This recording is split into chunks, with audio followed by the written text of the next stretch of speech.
Hey Jesse, how are you doing tonight? I'm doing great. We are going to be talking about Halo Episode 5. I have no idea what the title of the episode is. Help me. Resurgence. No, I don't think that was it. Oh, I okay. literally, I literally had I that I, earlier. I believed you immediately. Well, Resurgence sounds like a title that it would be. It's Reckoning. Hey, Halo that's Episode why 5 Reckoning. That's what it that's why was. it sounded so close. That's why it sounded so good. So,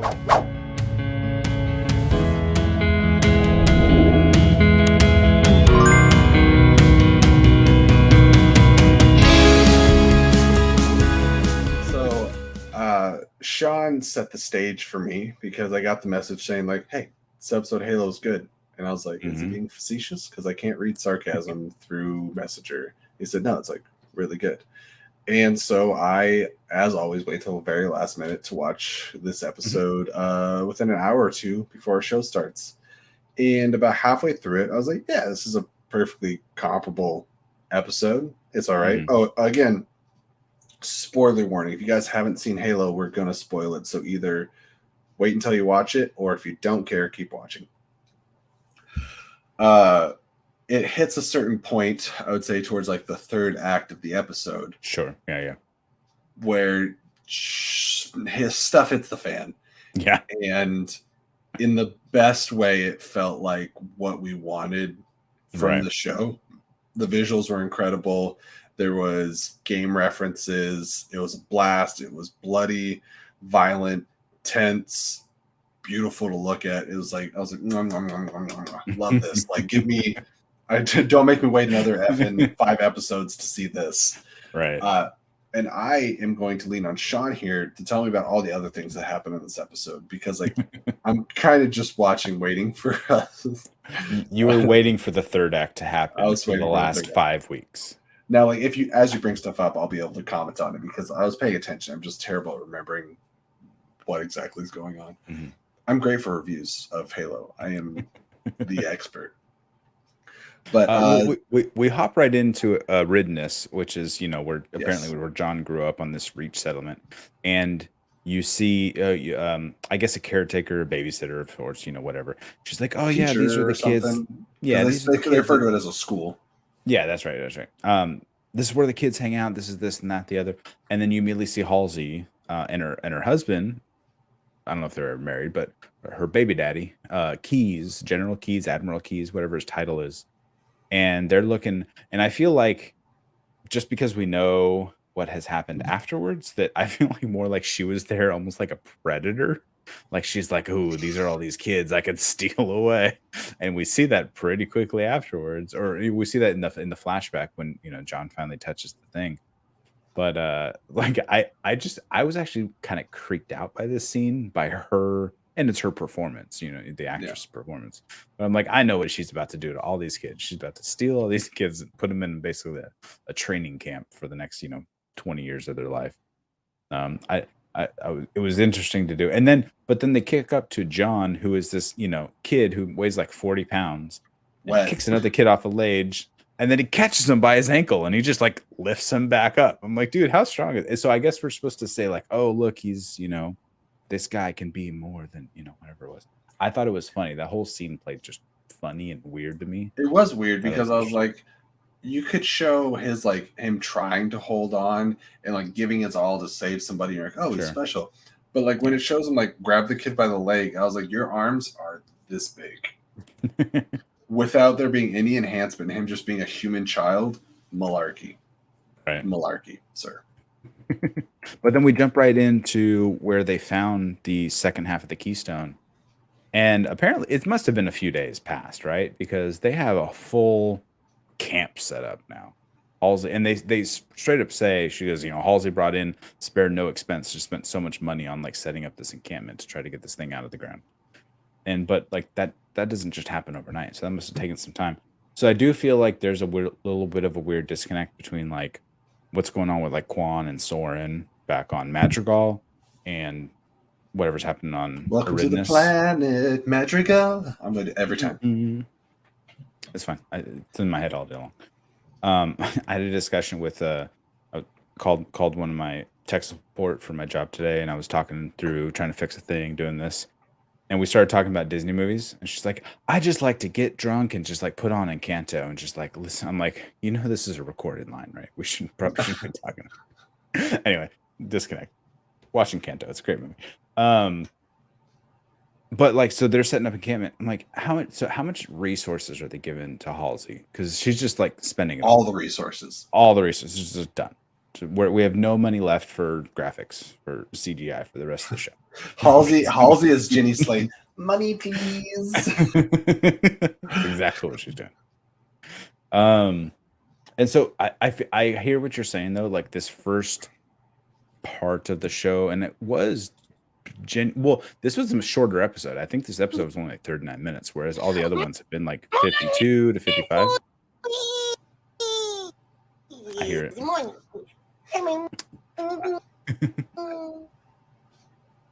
What's up to Buck? What's up to Maxwell? How you guys doing? Hello. This was a shorter episode, so I feel like maybe the fight scene, to be honest, because that, you know, when things are fun, they go quicker, right? It was more like halfway through the episode. I had a feeling because you were already talking up the episode, and you know, whenever the episode starts, I see the runtime, and I noticed that this seemed to be about 10 minutes shorter. I was like, oh, so here's the budget. This is when we're gonna see the budget. Something's gonna happen in this that makes me go like, oh, that's where half your series budget went, and it did. It's very obviously in this episode. Big explosion battle. We get to see more from, it's Kai or Kaya? I think it's just Kai. Kaya. Okay. You could say Kaya, I suppose. Who I find to be a little naive, but also endearing. I like her character. Yeah. I want to see more from her when it looked like everything was going south, and every time the shields of the Spartans go down, it does a bip, bip, bip, bip, bip, bip, like straight from the games. Like that always just sends me right back to nostalgia. Right. The whole war scene. I guess that's what there is to talk about. This is the Covenant comes for the Keystone, right? Well, and they have to try to get off. Go ahead. Yeah, right before that though, because what triggers it, I guess, is, well, first, so we do see the scene between John and Kai, and basically like, hey, go, you're grounded, get back in the ship. You shouldn't have cut out your little pill. And it was very like hypocritical of him to do. And I love my favorite, other than like the whole battle scene, like my favorite thing about this is we're hearing more of Cortana and the relationship that I really like Cortana. She's so sarcastic and she's funny, but also in a very robotic way. So it's kind of like a K2SO, I guess, from like Rogue One type of thing. And so like you get this funny, but also like artificial intelligence type of thing. So I really like that throughout the episode. We hear a lot of that. And then so we get the scene between John, and she straight up calls him. She goes, she's right. It's kind of healthy for them to fight back. So I thought that was interesting. And John, being a little bit hypocritical because he hasn't tested himself. He could be compromised just as well as she was. He obviously is compromised because he's like, I want answers, and like runs after the Keystones. Yeah. And then the thing starts, they're drilling into it with like this laser thing, and it just starts buzzing. And, he gets over there, saves him. He finally touches it and gets those, extra memories of him being kidnapped. And now he's done with Halsey. He goes after her and tries to like take her out. And then all this leads up. So there's all jump, and it's like, I forget what they said. It's like, I don't know, but they cut him off. They turn Chief off. So there's all this tension building, and then what you were about to say is then the Covenant jump in. So they got to put all their shit to the side. They're like, oh shit, we're in war. We don't have time for this.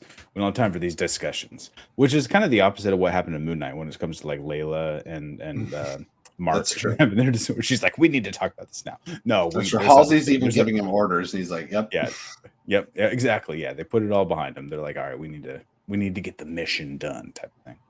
What did you think of the battle and how it started, how it progressed? I thought the graphics were fantastic. Obviously we know these characters aren't real or whatever. Right. But was your favorite part when the jackals popped out with their shields? I did say it's like, oh, we got some jackals, and I was like, um, I honestly loved finally seeing like the grunts a bit and hearing the little grunt screams and seeing a grunt try to like take a warthog, and I love that there's just the right amount of like quips. Master Chief was like, mind if I drive or something along those lines, and hearing Cortana say, switch to secondary weapon. He says, I know how the game is played. So I was like, that was cheesy, but I smiled, so I'll forgive it. In the most perfect way. And we got to see a Needler in action because the guy on the back of the warthog, he's and I was waiting for it, just blown into dust as the just warthog was blood dust. Yeah. That was fantastic. Yeah, we got to see a fair array of weapons. And then are those big guys, were those called hunters in the games? Brutes. The big covenants are called elites. No, the one big guy with the hammer. The one big guy at the end is called a brute. That's a brute. Okay. And there's some speculation. I was reading it because I was trying to find if he had a name or something like that. And there's some speculation that it's the same character because he looks so similar with like facial features and stuff, because they all look slightly different, as the current game Halo Infinite. And apparently he was the bad guy and also in Halo Wars 2, which is more like a strategy style, view, like right? Top view StarCraft type of game. It was for the PC, I believe. I never played those ones. It wasn't my style of game, so I don't know the character that they're referencing. But I guess he's the one of the bad guys in the current game, Halo Infinite. Oh my gosh, there's a hippo in Moon Knight, and we didn't talk about it. We didn't talk about the hippo at all. We moved right past it. That's fine. All right, well, too late now. There's a hippo. Spoilers for anyone that just joined for the Halos. And you may be asking yourself, what do you mean there's a hippo in Egypt? You'll have to watch that episode to find out. I'll just, without going into a complete side tangent, I sent in our chat, and I also sent my wife just a picture of the hippo from Madagascar dancing. And I said, here's Moon Knight, no context. And she's like, what do you mean Moon Knight, no context? I was like, anyways, did you not watch it with her? No, because I watched it at like 5 in the morning. Okay. Anyways, going back to the episode. Yeah, the action was phenomenal. My concern now is that you've given that to us. What's our tolerance going to be for an hour of exposition every week now? Like, are you telling us that this is what the show's going to kind of feel like moving forward? The Quan stuff didn't bother me as much this episode. I know you've been waiting for me to say something positive about the Quan storyline. It's fine. It still remains to be my least favorite part of the episode. But I will say my least favorite part of this episode isn't that bad. So it was minimal. It was minimal what we got from them. And it's basically just showing them halfway through their journey, I suppose. And you could tell, I don't know if they did this on purpose. I thought that was funny. Did you ever play Destiny? Yes. Okay. So in Destiny, if anyone doesn't, it made from the same creators who created Halo. Halo from Bungie Studios, who later sold to 343 Studios, which is the current developer of the game. But then Bungie went and created like a Halo tangent, very much like the same game mechanics and stuff like that, different storylines and stuff. So in Bungie, they have like huge pistol guns, like just ginormous pistols instead of like assault rifles or battle rifles or whatever else. And I thought that Soren's weapon, like that huge gold gun, it just reminded me of a Destiny weapon instead of like a Halo weapon. I thought that was kind of funny. I don't know if it was a callback or if I'm just creating shit in my head, but I thought that was interesting. It was actually a callback, I believe, to Nick Cage's Face Off. Ooh, he has two guns. Which, by the way, if you guys haven't already seen it, The Unbearable Weight of Massive Talent. Very good time. I have not. So is there anything we get to also explore a little bit of the dynamic between, what is Halsey's daughter's name? Miranda Keats. Miranda Keats, yeah. And her father and the strenuous relationship between everything that's going on there. Halsey having the cojones to blackmail it's not the council. What's it called? it's her liaison to the council, basically the Yeah. person who's in charge of her that sits on the council. Yeah, I can't remember her name off the top, or her title off the top of my head though. But yeah, I know what you're talking Yeah. about. So that's all interesting, but I think all of that comes like there's what's going on with Master Chief and the Spartans. Like I put Mhm. John's story and also what's going on with uh, Kaya, like it's around, they're kind of like this. Everything else is kind of wandering around down there at the bottom. Yeah, So we'll see how I feel about all the side stories when we get to the end. What's interesting is even though we got a lot of Covenant at the end, we didn't get a lot of Covenant story in this episode, which is kind of interesting. But now we yeah. have that girl that got dropped off with the UNSC, Maki or Make. yeah, the Blessed One, Yeah. and we Yes, the know that blessed. she's basically a mole. And I'm like already Mhm. pre-frustrated because this whole time I'm gonna be like waiting for her to like just screw everything up, and I'm like, just shoot her. See, I thought she was going to do that 2 episodes ago when she came aboard the UNSC freighter. And I was Yeah, like, okay, she's going to infiltrate her way. No, she yeah, just murdered everyone. So apparently there was no distress signal sent out. No one, labeled her as a mole. So she still had an opportunity to do this scene, which will be interesting. We'll see what she does of it if she stays undercover in a way. Because well, I guess they're still looking for the main keystone. They obviously took the bigger one, the new one. The brute took it and took off. So I guess they still want the other one. Of course, they want to put the pieces together to summon the halo or whatever it is they're trying to do. So I guess that makes sense. But we'll see if she pulls out her little laser sword fingers, yeah. I'm waiting for tries to that. cut some. What the hell? Oh man, how bad were you waiting for Chief to grab one of the cyber swords? I was yes, 100%. When I'm he like, was dude, running at him, I pick it thought up. he was gonna kill a guy, pick it up. Yeah, I thought he was going to town on that. I was upset he didn't. But he did grab a shield because he pulled up one of the jackal Yeah, shields right before the dude hit him. So 0 out of 10. Would not recommend. Trash, garbage show. Grab the cyber sword. grab the cyber Uh, sword. any other lasting thoughts that came off this episode? Maybe No, I'm we're interesting looking to liking see. the trajectory. I like in the trajectory. We'll see if they keep this up. Yeah, If they keep up the action, I think regardless of where the story is going to go, because they've kind of wrapped up all the story. Um, like where is? Well, no, I guess not with Quan and Soren. They're still like, I think she's going to make like she's going to venture out into the desert basically and go on like a spiritual journey type of thing, and I think Soren will go along with her. But other than that, like they've wrapped up the we need to go get this thing kind of story beats, and now it's more like, oh shit, they came and took everything, we need to go and just like start murdering people, and now the war is starting type of thing. That's how I feel like hopefully the next few episodes will go, and we'll get at least a little bit of action per episode. and dang it, we've heard the word Halo now, so it's on like Donkey Kong. Oop, Hmm. that's the wrong gaming franchise. Guys, if you're watching Halo, let us know what you think about it. Have our discussions enticed you to maybe start watching the show? That's possible too. But Yeah. look forward to hearing from our wonderful community. All right.